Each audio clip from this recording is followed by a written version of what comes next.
Friday Night Lights. What a beautiful gift that show was. I was like, what is going on? This is cuckoo with Cocoa Pops. Hi, I'm Connie Britton, and this is my E.T. retrospective. It's nice to have something brought to the have our work brought to the attention of the powers that be, you know. The phone doesn't stop ringing, huh? Oh, the phone doesn't stop ringing. Oh my God. This was my big break. This was a movie called The Brothers McMullen. That was Edward Burns. I have a great E.T. story for you. Eddie was a PA on Entertainment Tonight when he was shooting that movie. This would be the print, obviously. One day, you guys were interviewing Robert Redford, and Eddie was in the elevator with Robert Redford, and he said, and he happened to have a VHS copy of the film in his back, unfinished film in his backpack, and he goes, he was so ballsy, you know, what did we have to lose? And he hands it over to Robert Redford and he says, Mr. Redford, I'm an independent filmmaker and I would love for you to take a look at my movie. And that's why it got into the Sundance Film Festival. But then the surprise for all of us involved in the movie, this little teeny tiny no budget movie, was that it ended up winning the grand jury prize at the Sundance Film Festival. We made a no budget feature over the course of 8 months, shooting on weekends. Because we had something to say. I'll tell you one more thing. The sequel to The Brothers McMullen is wrapping, and I just finished shooting it. So, Eddie, we just made a sequel to that movie 30 years later. God. I know, so I'm so excited about that. I'm tipsy, and you're vulnerable.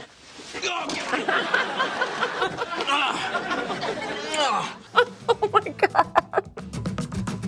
That series is called Spin City. I really, really am dying to get back to really straightforward comedy.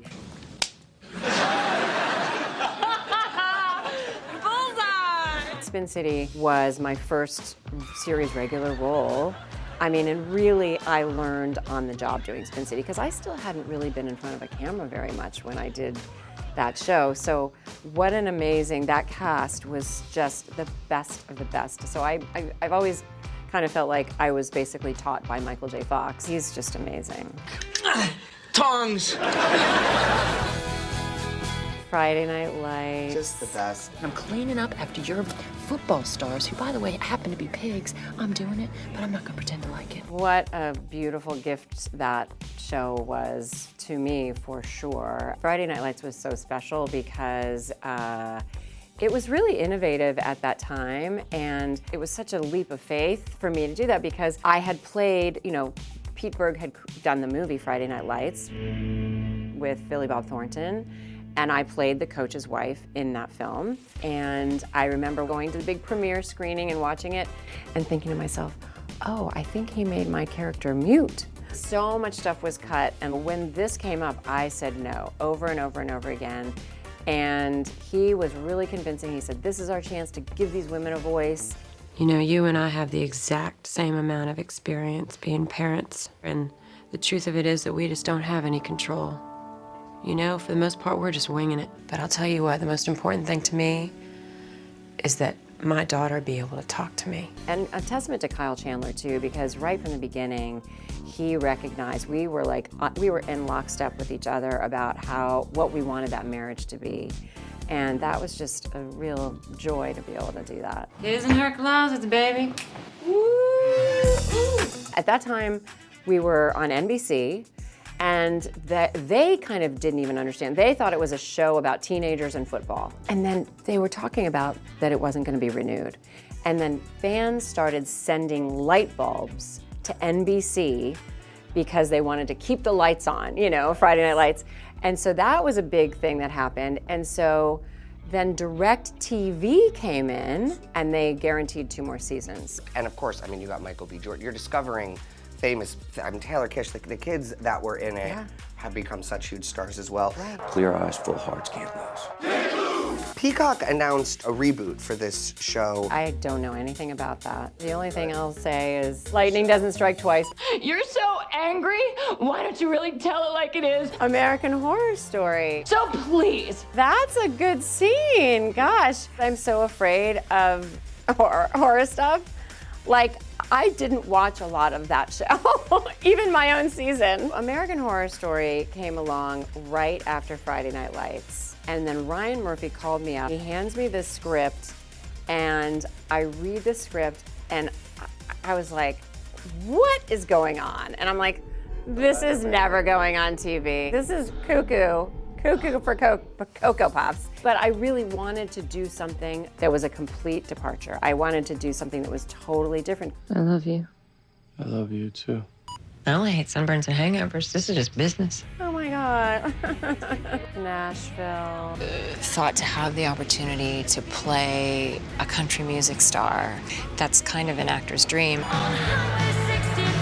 We ever see a Connie Britton album, like a country music album?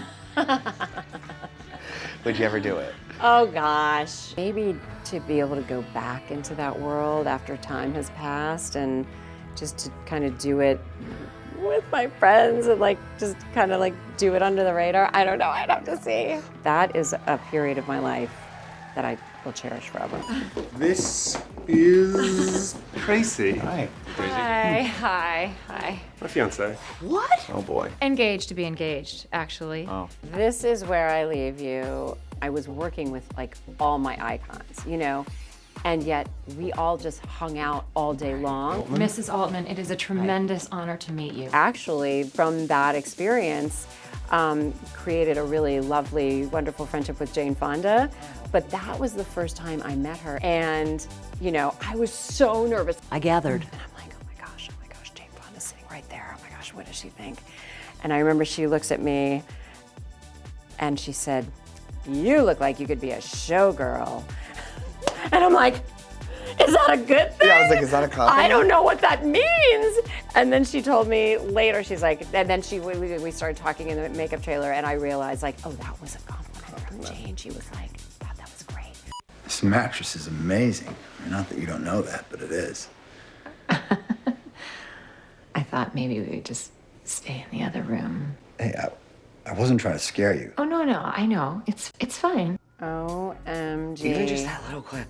Such Yeah, the creeps, gives you a shiver. That was Dirty John. That was one of the very earliest TV shows made from a true crime podcast. And Jean Smart played your mom. Jean Smart.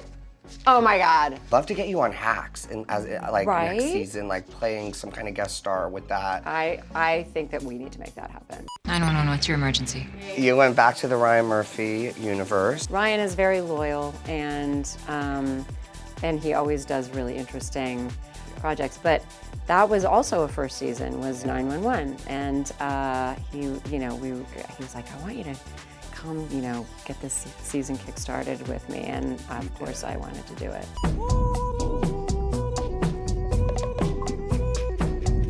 The White Lotus was written by Mike White. And when I got that script, I'm like, this is genius. And it's a level of social satire that we really don't see. Why is your bed in here?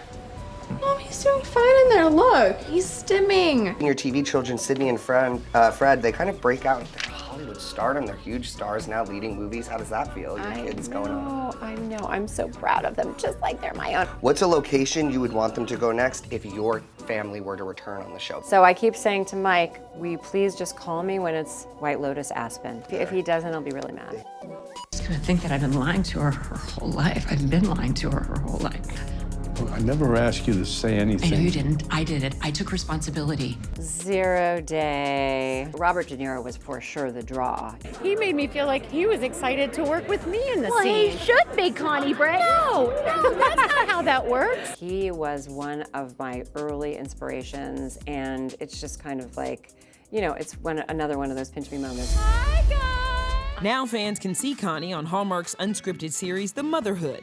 Connie, who became a single mom in 2011 to now 14-year-old Yobi, created this show to celebrate other women who are doing it on their own and gifting them a life makeover. We are going to be lifting each other up, and we're going to start this community together. I have had this dream of trying to create a community of support for single moms. And so And I was able to get together with the people from Scout who created Queer Eye. This is a dream come true for me. And again, it feels really vulnerable because it's sort of like, oh wow, I'm putting myself out there in a completely different way.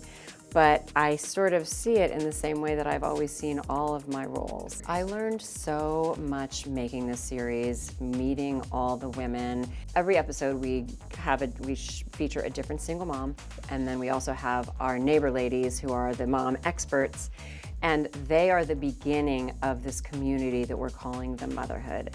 And so I learned from each one of those women, they reinforced for me how universal so much of our self-doubt and the challenges that we all face as human beings, as parents, as mothers, as fathers. There's so much that's universal about that, so much that we all share. Failure's not an option for them. Yeah. And you know what? That is the epitome of you as a mama, but then it's also trying to find that balance so that they can fail in the ways where they can learn, but not fail in the ways where it's gonna be detrimental to, Yeah, it's a love letter to single moms, but the love letter to children of single moms. And that's why I always say, you know, even if you're not a parent or a single parent, you've had a parent. My son is just as present in this show as I am, and so I'm hoping that it's gonna impact kids and everyone. He knows how hard I've worked to get this done, and he knows that this one feels different than a lot of my other projects have. How do you feel after going through 30 years of your life and career kind of flash before your eyes like that? I mean, I'm like actually so honored and moved by this. Like, thank you so much. I mean, there are things that you just showed me that I had never seen, and then there are things that you had just showed me that I'm like, oh my gosh, I forgot. So what do you attribute the longevity to? I think it's a constant feeling of gratitude. Every single opportunity that comes my way, I'm like, oh my gosh, I could do that. Like, it still feels like I'm living a dream, and I never lose sight of that. I never lose that feeling. And then I think also too, it's always wanting to challenge myself and always looking for something that I'm gonna be like, ooh, that's gonna feel like I'm taking a risk. That's gonna be a little bit different than anything I've ever done. And thank you, E.T., for, you know, keeping track of it all these years.